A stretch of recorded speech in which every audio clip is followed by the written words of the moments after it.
Early childhood development নিয়ে কাজ করতে গিয়ে আমি একটা বিষয় খুব গভীরভাবে বুঝতে পেরেছি যে শিশুদের ফ্রি হ্যান্ড অ্যাক্টিভিটিস যেমন খোলা মনে আঁকাআঁকি করা, রং করা, মেসি ড্রয়িং, এই বিষয়গুলো ভীষণ গুরুত্বপূর্ণ।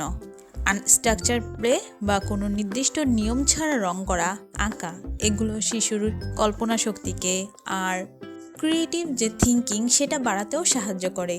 এই বোঝাপড়া থেকে আমি চেষ্টা করি আমার মেয়ের দৈনন্দিন যে অ্যাক্টিভিটিস সেখানে বিভিন্ন ধরনের এরকম ফ্রি হ্যান্ড যে অ্যাক্টিভিটিসগুলো সেগুলো রাখতে।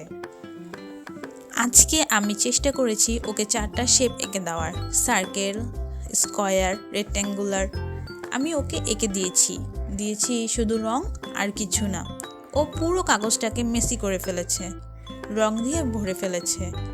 আমি ওকে একবারও বলিনি এভাবে করো না, ওইভাবে করো, লাইন ছেড়িয়ে যেও না, কারণ ও এখনো অনেক ছোট, মাত্র 2 বছর।